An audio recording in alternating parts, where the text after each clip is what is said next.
Hello friends, welcome to my YouTube channel. आज हम लोग बात करने वाले हैं एयरफोर्स ग्रुप सी के लिए जो इम्पोर्टेंट टॉपिक है उसके बारे में। जिन भाई लोगों ने एयरफोर्स ग्रुप सी का एग्ज़ाम फेल किया है और जिन लोगों का एग्ज़ाम होने वाला है उन सारे लोगों के लिए ये बहुत ही इम्पोर्टेंट होने वाला है। ये वीडियो देखने के बाद आप लोगों को पता चल जाएगा कि आपको किस टॉपिक में क्या पढ़ना है और महत्वपूर्ण टॉपिक किसको ज़्यादा पढ़ना है, किसको कम पढ़ना है, और इसमें साथ ही साथ जितने लोगों का पेपर हो गया है उस पेपर में क्या क्या क्वेश्चन आए वो सारे क्वेश्चन भी हम लोग डिस्कस करने वाले हैं। तो चलिए हम लोग आगे देखते हैं। हम लोगों का जो सिलेबस है वो है जीके और math, English, GK, math, English और रीजनिंग। इन सारे टॉपिक से एयरफोर्स ग्रुप सी में क्वेश्चन आ रहे हैं। तो चलिए सबसे पहले हम लोग बात करेंगे जीके के लिए क्या पढ़ें। तो देखिए हमारा जीके जो है इन सब में इंपॉर्टेंट क्वेश्चन क्या बन रहा है। सबसे पहले इंपॉर्टेंट क्वेश्चन आप लोग जीके में ये पढ़ लीजिएगा कि एयरफोर्स का जो कमांड है, एयरफोर्स कमांड। फर्स्ट क्वेश्चन इसमें आता है कि एयरफोर्स में कितने कमांड है। तो जो एयरफोर्स में हमारा 7 कमांड है और इससे एक क्वेश्चन पूछा गया है।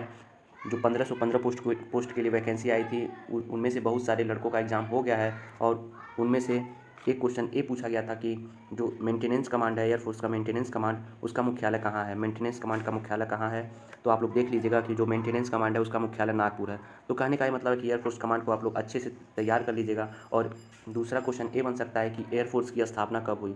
एयरफोर्स की स्थापना कब हुई, हमारा थर्ड वन इस्टेब्लिश्ड कब हुआ, एयरफोर्स इस्टेब्लिश्ड कब हुआ, इसको देख लीजिएगा। और जो हमारा एक एक ये भी क्वेश्चन पूछा गया है ग्रुप सी में, एयरफोर्स का मोटो। एयरफोर्स का मोटो आप लोग देखिएगा कि इसका जो लेवल है ज़्यादा हाई नहीं पूछा जाता है। 8 या 10th लेवल पे क्वेश्चन आ रहे हैं इसमें। एयरफोर्स का मोटो भी पूछा गया है, touch the sky with glory. और आप लोग देखिएगा जो इम्पोर्टेंट क्वेश्चन ये भी बन रहा है कि एयरफोर्स में जो रैंक के अधिकारी होते हैं उसका आर्मी के रैंक से अधिकारी से कंपेरिजन पूछ ले रहा है। जैसे एयरफोर्स का फ्लाइंग अफसर आर्मी के किस रैंक के अफसर के इक्वल होता है। इस तरह के क्वेश्चन भी पूछे जा रहे हैं। और जीके में महत्वपूर्ण क्वेश्चन ये भी है कि भारत में प्रथम महिला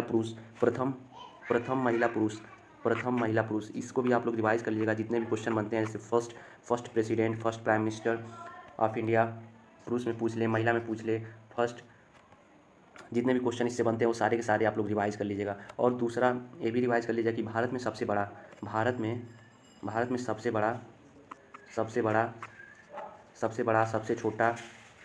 सबसे छोटा, जैसे महासागर पूछ लेगा, द्वीप पूछ लेगा, बांध पूछ लेगा, सबसे बड़ी नदी पूछ लेगी, सबसे लंबी नदी। इस तरह के जितने भी क्वेश्चन बन रहे हैं उन सारे के सारे क्वेश्चन को आप लोग तैयार कर लीजिएगा। और इसमें एक और चीज़ आपका बच रहा है जो है हमारा कि खेल से संबंधित ट्रॉफी, इससे भी क्वेश्चन आ रहे हैं एयरफोर्स ग्रुप सी में। इससे एक क्वेश्चन पूछा गया है कि टेनिस टेनिस टेनिस में खेल में एक शब्द प्रयोग किया जाता है डेविस कप किससे संबंधित है, क्वेश्चन पूछा गया है। तो जिसका आंसर होगा टेनिस से। डेविस कप संबंधित है हमारा टेनिस से। और इसमें एक क्वेश्चन ये भी पूछा गया था कि सीके नायडू कप संबंधित है। तो कहने का मतलब है कि इस पोर्शन को भी आप लोग तैयार कर लीजिएगा। सीके नायडू कप जो होगा हमारा क्रिकेट से होगा, रणजी भी क्रिकेट से संबंधित है। देवघर दिलीप, सीके नायडू, रणजी, ये सारे के सारे क्रिकेट से संबंधित हैं। तो यहाँ पे हम लोग का जीके का एक मोटा मोटा खाका तैयार हो गया कि आप लोग को कौन सा पोर्शन ज़्यादा देखना है। इन जितने भी टॉपिक मैंने बताया इन सब टॉपिक को अगर आप लोग तैयार कर लेंगे तो आप लोग का अच्छे मार्क प्राप्त कर सकते हैं एयरफोर्स ग्रुप सी में जीके के पोर्शन में। और आप लोगों को खुद लगेगा कि हाँ ये राइट है। चलिए हम लोग आगे बढ़ते हैं। जो हमारा अगला पोर्शन है वो है मैथ का। तो आप लोग देखिए मैथ में आप लोग को क्या अच्छे से पढ़ना है। मैथ में देखिए परसेंटेज को मत छोड़िएगा, परसेंटेज को अच्छे से रिवाइज कर लीजिएगा, परसेंटेज। और दूसरा जो हमारा टॉपिक है वो है सिंपल इंटरेस्ट, साधारण ब्याज को भी अच्छे से रिवाइज करके जाइएगा। तीसरा जो है हमारा एवरेज है, एवरेज। और जो हमारा फोर्थ है ट्रेन वाला क्वेश्चन, ट्रेन टाइम स्पीड से जितने भी क्वेश्चन बन रहा है। और इसमें सारे जितने भी क्वेश्चन बनेंगे वो सारे के सारे नॉर्मल क्वेश्चन होंगे। पहले तो आप लोग इसमें ये प्रयास करिएगा कि जितने भी फार्मूला बेस्ड क्वेश्चन है उसको रिवाइज कर लीजिएगा। फार्मूला बेस्ड जितने भी क्वेश्चन बन रहा है उसको मत छोड़िएगा, सारे के सारे को रिवाइज कर लीजिएगा फार्मूला बेस्ड। उसके बाद आप लोग प्रैक्टिस कर लीजिएगा क्योंकि इसमें टाइम भी महत्वपूर्ण रोल निभाएगा। अगर आप लोग को सारे क्वेश्चन आएंगे भी फिर भी टाइम को ध्यान में रख के क्वेश्चन करिएगा और जितना हो सके उतना सही करने का प्रयास करिएगा। तो हम लोग का मैथ में ये टॉपिक ज़रूर पढ़ लीजिएगा, परसेंटेज, सिंपल इंटरेस्ट, एवरेज हो गया, ट्रेन, टाइम स्पीड और बोट से भी क्वेश्चन एक शिफ्ट में पूछा गया है, बोट। चलिए हमारा जो थर्ड टॉपिक है वो देखिए क्या है। जो हमारा रीजनिंग से किससे क्वेश्चन पूछे जा रहे हैं रीजनिंग में। तो रीजनिंग में हमारे देखिए आप लोग डायरेक्शन से भी क्वेश्चन पूछे जाते हैं। डायरेक्शन इसको रिवाइज कर लीजिएगा। डायरेक्शन। दूसरा है हमारा ऑड वन फाइंड करना, विषम।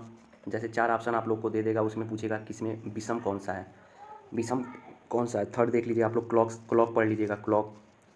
क्लॉक से भी क्वेश्चन आ रहे हैं। और जो हमारा है दर्पण प्रतिबिंब, इन चारों टॉपिक को अच्छे से रिवाइज करके जाइएगा। दर्पण प्रतिबिंब, जितने टॉपिक मैंने बताया है डायरेक्शन और फाइंड करने के लिए, क्लॉक और दर्पण प्रतिबिंब और वाटर इमेज भी, वाटर इमेज और दर्पण प्रतिबिंब दोनों को रिवाइज, जितने भी टॉपिक बता दिए इन सारों को रिवाइज कर लीजिएगा। और चलिए हम लोग अब अपना लास्ट जो टॉपिक है उसको देखते हैं। जो हमारा लास्ट बच रहा है वो है हमारा इंग्लिश से क्या पूछा जा रहा है।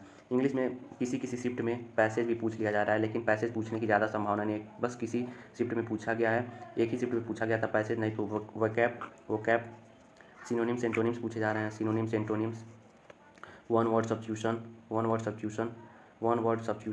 और जो पूछा जा रहा है हमारा फिलर पूछा जा रहा है, फिल इन द ब्लैंक भरने के लिए प्रीपोजिशन से भी क्वेश्चन आ रहा है। इंग्लिश में प्रीपोजिशन से भी क्वेश्चन आ रहे हैं। और आप लोग जितने भी इंग्लिश में noun, pronoun, adjective, verb, adverb, यानी कि जितने भी पार्ट ऑफ स्पीच हैं आप लोग उसको अच्छे से देख लीजिएगा। किसी शिफ्ट में फाइंड आउट करने के लिए दे रहा है कि नाउन कौन सा। अगर आप लोग को इन सब का डिफिनीशन भी पता है तो आप लोग अच्छा स्कोर कर लेंगे इंग्लिश में, क्योंकि पेपर जो होता है इसका ज़्यादा हार्ड नहीं होता है। तो आज के वीडियो में इतना ही। अगर आप लोग को वीडियो पसंद आए तो शेयर जरूर करिएगा। धन्यवाद। अगर आप लोग को कोई भी परेशानी हो या फिर कोई भी क्वेश्चन पूछना हो तो आप लोग कमेंट सेक्शन में आस्क कर सकते हैं। जय हिंद।